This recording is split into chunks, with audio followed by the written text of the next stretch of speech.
ಇವತ್ತು ಒಂದು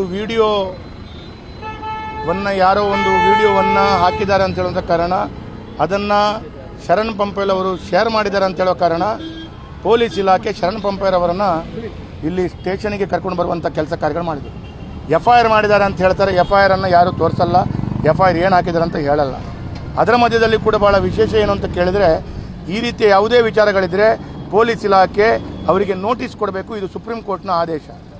ನೋಟಿಸ್ ಕೊಡದೆ ಯಾವುದೇ ಒಂದು ವ್ಯಕ್ತಿಗೆ ಈ ರೀತಿಯಲ್ಲಿ ಸ್ಟೇಷನಿಗೆ ಕರ್ಕೊಂಡು ಬರುವಂಥದ್ದು ಅಥವಾ ಬರಮಾಡಿಕೊಡುವಂಥದ್ದು ಅಥವಾ ಅದರ ನಂತರ ಅವರನ್ನು ಯಾವುದೇ ರೀತಿಯ FIR ಮಾಡುವಂಥದ್ದು, ಈ ರೀತಿಯ ಚಟುವಟಿಕೆ ಸರಿಯಲ್ಲ.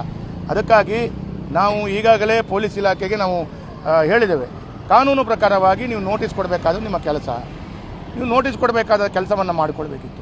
ಅದು ಬಿಟ್ಟು ಒಂದು ಬಾರಿ ನೋಟಿಸ್ ಕೊಟ್ಟ ನಂತರ ಎರಡನೇ ಬಾರಿ ನೋಟಿಸ್ ಕೊಟ್ಟು ಅದನಂತರ ನೀವು ನಿಮ್ಮ ಪ್ರಕ್ರಿಯೆಯನ್ನು ಪ್ರಾರಂಭ ಮಾಡಬೇಕು. ನೋಟಿಸ್ ಕೊಡದೆ ನೀವು ನಿಮ್ಮ ಪ್ರಕ್ರಿಯೆಯನ್ನು ಪ್ರಾರಂಭ ಮಾಡುವುದು ಸರಿಯಲ್ಲ ಅಂತ ಹೇಳೋದನ್ನು ನಾವು ಈಗಾಗಲೇ ಕಮಿಷನರಿಗಿರ್ಬೋದು ಅಧಿಕಾರಿಗಳಿಗೆ ಹೇಳಿದ್ದೇವೆ. ಆದರೆ ಇಲ್ಲಿ ಬಂದಾಗ ಇಲ್ಲಿ ಅಧಿಕಾರಿಗಳು ಕಾನ್ಸ್ಟೇಬಲ್ನಿಂದ ಹಿಡಿದು ಯಾವ ಪೊಲೀಸ್ ಇಲಾಖೆ ಅಧಿಕಾರಿಗಳು ಕೂಡ ಅವರದೇ ಆದ ಕೆಲಸ ಕಾರ್ಯಗಳಲ್ಲಿದ್ದಾರೆ. ಬಿಟ್ಟರೆ ಒಂದು ಶಾಸಕರು ಸ್ಟೇಷನ್ಗೆ ಬಂದು ಏನಾಗಿದೆ ಅಂತ ಕೇಳುವಂಥ ಪರಿಸ್ಥಿತಿ ಬಂದಾಗ ಮಾತಾಡುವಂಥ ಮಾನಸಿಕತೆ ಇಲ್ಲದಂಥ ರೀತಿಯ ವಾತಾವರಣ ಸೃಷ್ಟಿಯಾಗಿದೆ.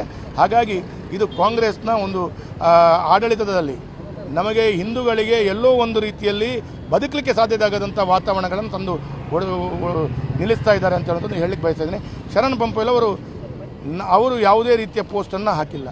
ಅವರು ಕೇವಲ ಒಂದು ಪೋಸ್ಟನ್ನು ಶೇರ್ ಮಾಡಿದ್ದಾರೆ ಅಂತ ಹೇಳುವ ಕಾರಣ ಈ ರೀತಿಯ ನೀವು ಕಾನೂನನ್ನು ಉಲ್ಲಂಘನೆ ಮಾಡಿ, ಸುಪ್ರೀಂ ಕೋರ್ಟ್ನ ಆದೇಶಗಳು ಕೂಡ ಉಲ್ಲಂಘನೆ ಮಾಡಿ ನೀವು ಅವರನ್ನು ಕರ್ಕೊಂಡು ಬರ್ತೀರಿ ಅಂತ ಹೇಳಿದ್ರೆ ಇದನ್ನು ಭಾರತೀಯ ಜನತಾ ಪಾರ್ಟಿ ಆಗಿರ್ಬೋದು, ನಮ್ಮ ಸಂಘಟನೆ ಆಗಿರ್ಬೋದು, ನಾವು ವಿರೋಧಿಸ್ತೇವೆ, ನಾವು ಖಂಡಿಸ್ತೇವೆ. ನಾವು ಕಾನೂನು ರೀತಿಯ ಹೋರಾಟಗಳು ಏನು ಬೇಕೋ ಅದನ್ನು ಮಾಡ್ಕೊಳ್ತೀವಿ.